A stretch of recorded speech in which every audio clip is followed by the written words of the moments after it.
Good morning, children. So, this is the fourth part of Unit 18 in organization of. So, part physiological process. So, what are the physiological process was carried over by cell, tissue, organ, and organ system? They work together to accomplish the complex goal of sustaining life are called physiological process. So the cell, tissue, organ system work together. And ஒரு complex goal of sustaining லைஃப்பை வந்து கொண்டு போகிறதுக்காக எல்லாம் சேர்ந்து பண்ணுற work தான் physiological process. Homeostasis. It is an important property of human biological system. It's a self-regulating process, maintain the balance for the survival. நம்ம உயிரோடு இருக்கணும்னா இந்த ஹோமியோஸ்டாசிஸ் இருக்கணும். ஸோ இது ஒரு பயாலஜிக்கல் சிஸ்டம், ஒரு செல்ஃப் ரெகுலேட்டிங், தானே பாடி வந்து தானே அதை வந்து ரெகுலேட் பண்ணி வச்சுக்கும். அதுக்கு பேர் தான் homeostasis. Mammals are capable of maintaining constant body temperature. This is one kind of physiological process. Homeostasis na body temperature maintain பண்ணிக்கிறோம் இல்லையா. வெளியில வந்து ஒரு வேளை சம்மர்ல வந்து ஒரு 100 டிகிரி போனாலும் நம்முடைய பாடி டெம்பரேச்சர் 100க்கு போறதில்ல. அதே கண்டிஷன்ல தான் நம்முடைய 97.8 அல்லது 96. ஸோ இந்த ரேஞ்சிலே தான் இருக்கும். அதுக்கு மேலே போச்சுன்னா என்ன செய்யும்? வேர்க்கும், ஸ்வெட் ஆகி அந்த டெம்பரேச்சர் வந்து அந்த ஒரிஜினல் இதுக்கு கொண்டு வந்துடும். So behavioural and physiological response are two important regulating mechanism in homeostasis. So balance in a system to maintain stable internal environment for the survival of the animal. So external internal environment balance சிஸ்டமாக maintain பண்ணுறதுக்கு பேர் தான் homeostasis. So maintaining of temperature, this is one example for homeostasis. So if homeostasis is regulated successfully, life continues. Suppose if unsuccessful, death or disaster occurs. So that is very very important. So homeostasis இருந்தாதான் ஒருத்தர் வந்து உயிரோட இருக்க முடியும், இல்லைன்னா இல்லை. Functions are mediated by nervous and hormonal system. இந்த ஹோமியோஸ்டாசிஸை பாடியில் யார் மெயின்டைன் பண்ணுறா? நர்வஸ் சிஸ்டமும் ஹார்மோனல் சிஸ்டமும். Last year we have studied about nervous and hormone. Several hormones we have studied. Very very important to maintain our life. So இப்போ வந்து பார்த்தீங்கன்னா ஒரு 2 அனிமல் உங்களுக்கு நாங்கள் காமிச்சிருக்கோம் பிக்சரில். எப்படி how they are maintaining their temperature. நமக்கு வந்து ஸ்வெட்டிங் வருது, அதனால டெம்பரேச்சர் மெயின்டைன் ஆயிடுது. டாக் பாருங்கள், எப்போ பார்த்தாலும் இப்படி இழைச்சிட்டே இருக்குமா, panting. So due to the panting it eliminate the heat and maintain the body temperature.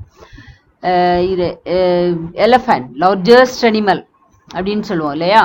So இதுக்கு ஸ்வெட்டிங்லாம் இருக்காது. ஸோ இது என்ன பண்ணும் அப்படின்னு சொன்னனைக்கு இந்த காதை வந்து என்ன பண்ணிகிட்டே இருக்கும், அசைச்சிட்டே இருக்கும். அது மூலமாக heat was generated and maintain the temperature. So இப்படி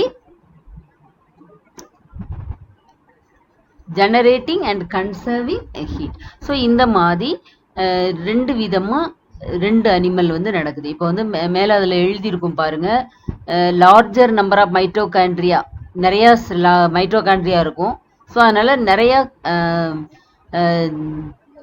ஃபுட்டு வந்து பேர்ன் ஆகிட்டே இருக்கும். இன்சுலேஷன், ஃபேட்டு, ஃபர்ரு, ஃபெதர் திக்காக இருக்கும் அதோடைய ஸ்கின் பார்த்தீங்களா.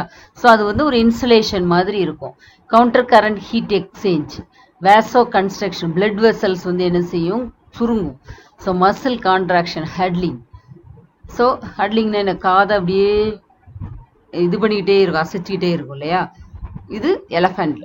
Avoiding overheating in dog, panting and vasodilation, sweating, flapping ear.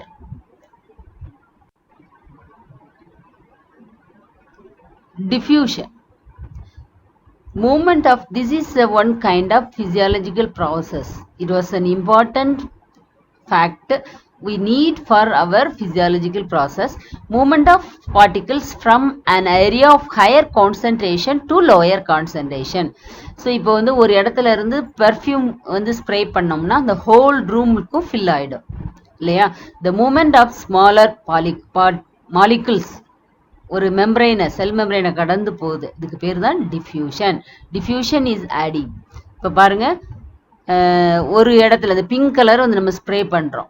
ஏற்கனவே ஏர் இருக்கு ரூம்ல, பிங்க் கலர் ஒரு ஸ்ப்ரே பண்ணுறோம், ஒரு கார்னர்ல தான் ஸ்ப்ரே பண்ணியிருக்கோம். இங்கே பாருங்க, அது ஹோல் பிளேஸையும் போய் அந்த மற்ற ஏர் மாலிகுலோட சேர்ந்து ஆக்குபை ஆயிருக்கு. So this is called diffusion. So ஒரு இடத்துல இருந்து ஹையர் கான்சன்ட்ரேஷன்ல இருந்து லோயர் கான்சன்ட்ரேஷனுக்கு மூவ் பண்ணி போறதுக்கு பேர் தான் diffusion. Mixing of foodstuffs and digestive juices in the gut occur by diffusion. So நம்ம சாப்பிட்றோம் ஃபுட்டு, டைஜஸ்டிவ் என்சைம்ஸ் இருக்குல்ல இண்டஸ்ட்ரைனில், அதுவும் ஃபுட் ஸ்டஃப்பும் மிக்ஸ் ஆகிறது வந்து இந்த diffusion process. Exchange of respiratory gas, இப்போமே அது லாஸ்ட் இது வீடியோவில் பார்த்தோம் இல்லையா, பிளட்டுக்கும் டிஷ்யூக்கும் செல்லுக்கும் இடையில ஆக்சிஜன் எக்ஸ்சேஞ்ச் ஆகுது, CO2 வெளியில வரும், CO2 வெளில போச்சுன்னா ஆக்சிஜன் உள்ள போகும். So this is the exchange process, that is also a kind of diffusion. Diffusion நம்ம பாடியில் நடக்குதா இல்லையா? So these are all some example. So movement of particles through a semi permeable membrane from a dilute solution to concentrated solution, அதாவது ஒரு தண்ணியா இருக்கிற சொல்யூஷன்ல இருந்து ஒரு கான்சன்ட்ரேட்டட் சொல்யூஷனுக்கு போறது, இதுக்கு தான் பேரு semi osmosis. So movement of liquids in and out of cell, நம்ம பாடியில ஃபுல்லா செல் தானே இருக்கு, உள்ளுக்குள்ள சில லிக்யூட் போகுது, சில லிக்யூட் வெளில வருது. ஸோ இது வந்து எதை பொறுத்து அமைஞ்சிருக்குன்னா osmosis, depend on the concentration. உள்ளுக்குள்ள அதிகமா இருந்துச்சுன்னா வெளியில கம்மியா இருந்துச்சுன்னா வெளியில வரும், வெளியில அதிகமா இருந்துச்சுன்னா வெளியில இருந்து உள்ள போகும். ஸோ இப்படி கான்சன்ட்ரேஷனுக்கு தகுந்தாப்புல இந்த லிக்யூட்ஸ் மூவ் ஆகும். இது வந்து எதை மாதிரி இருக்கு? ஆஸ்மாசிஸ். ஓகேவா?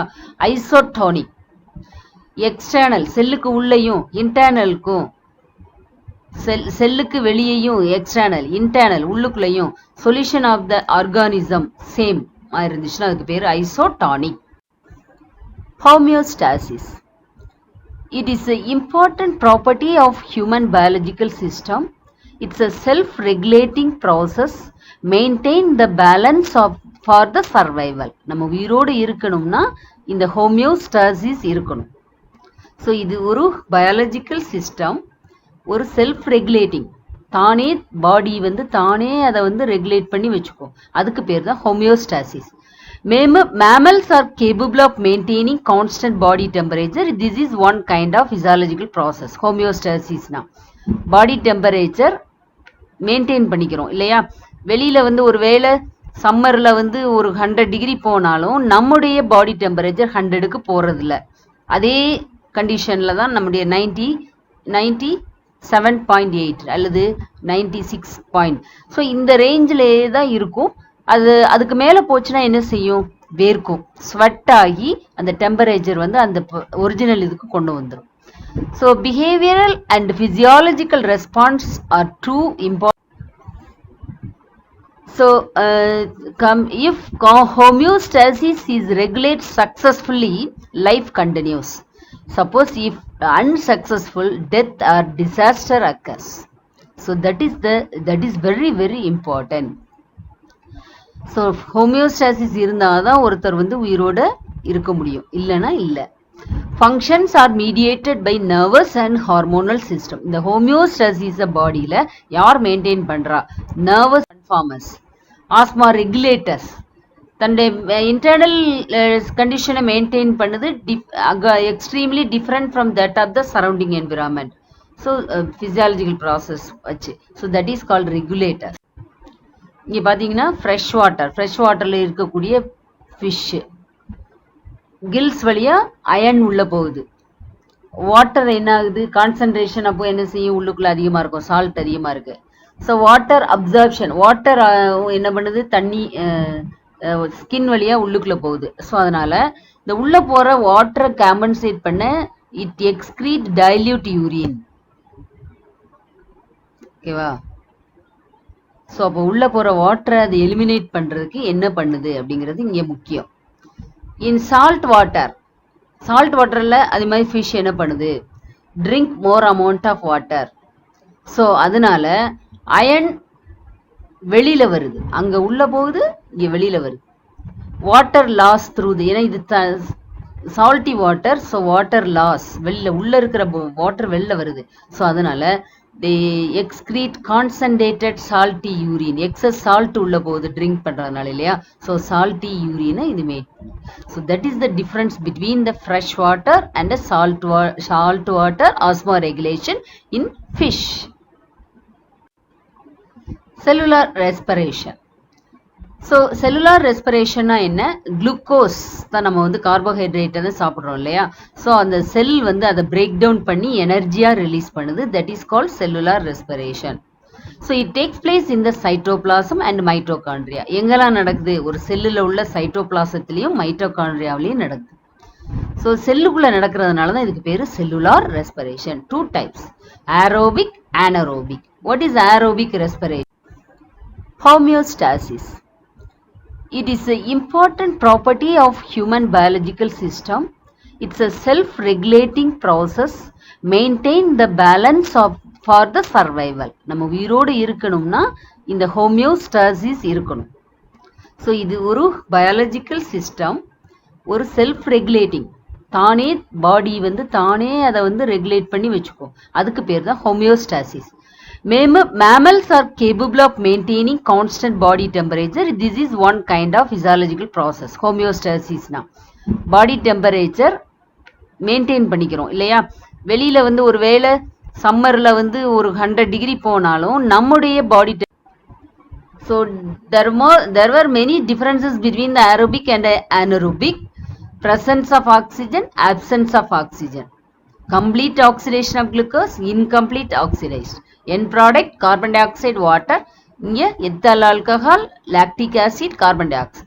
Lot of energy is liberated, very small amount of energy is liberated. Plant and animal cell நடக்குது. இங்கே bacteria and human muscle cell. Then reaction also given in these 2 categories. So the extra diagram also I have given. Anaerobic, aerobic plus oxygen, anaerobic oxygen இல்லாமல் நடக்குது. So சைட்டோபிளாசத்தில் நடக்குது, இது மைட்டோகாண்ட்ரியாவில் நடக்குது aerobic. ஓகேவா?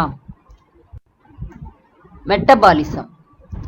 So some of chemical reactions by which living organism sustain their life இல்லையா?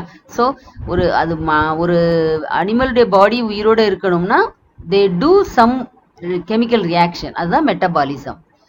2 விதமான metabolism நடக்குது, anabolism, catabolism. So what is metabolism? Break down of food.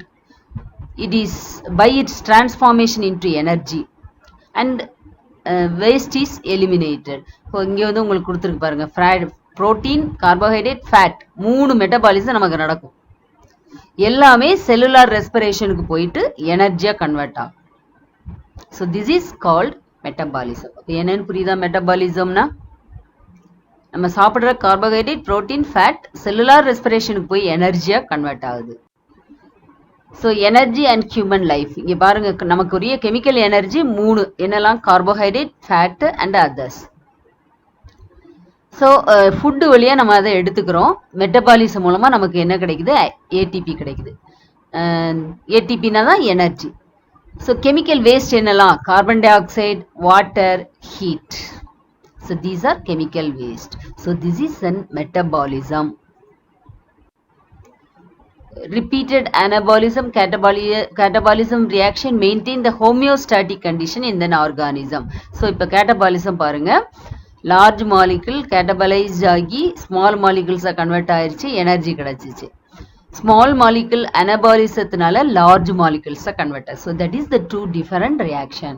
ஓகேவா? நம்ம சாப்பிட்ற ஃபுட்டு ஸ்மாலர் மாலிகுலாக மாறிச்சுன்னா அதுக்கு பேர் கேட்டபாலிசம். இந்த ஸ்மாலர் மாலிகுல் திருப்பி பாடி காம்போசிஷனாக மாறிச்சுன்னா, பாடி ஆர்கனாக மாறிச்சுன்னா தட் இஸ் லார்ஜர் அனபாலிசம். ஓகேவா? நம்ம சாப்பிட்ற ஃபுட்டு ஸ்மாலர் ஆகிறது. நம்ம சாப்பிட்ட ஃபுட்டை வச்சு பாடியில் உள்ள ஆர்கன், டிஷ்யூ அண்ட் எனர்ஜி அப்படி ஃபார்ம் ஆகுதுல, அதுக்கு பேர் larger molecule. So there are 2 kinds of anabolism. So constructive metabolism, இதை தான் வந்து என்னன்னு சொல்கிறோம், anabolism. growth of new cell, maintenance of body tissue, storage of energy, இதெல்லாம் வந்து அனபாலிசம். கேட்டபாலிசம் டெஸ்ட்ரக்டிவ், அது கன்ஸ்ட்ரக்டிவ்னா என்னது, இன்க்ரீஸ், டெஸ்ட்ரக்டிவ்னா break down. So it produce the energy record for cell break down of large molecules to release energy. So fuel provides fuel for anabolism. அனபாலிசத்துக்கு இது வந்து என்ன கொடுக்குது, ஃபியூவல் கொடுக்குது. must able to enable the muscles to contract and body to metabolism. Example பாருங்க, anabolic reaction எப்படி, metabolic reaction, cellular ரியாக்ஷன்னா என்ன, கேட்டபாலிக் pathway அப்படிங்கிறத உங்களுக்கு ஒரு ஃபார்முலா மூலமா இங்கே எக்ஸ்பிளைன் பண்ணியிருக்கு, பார்த்துக்கோங்க. ஓகே.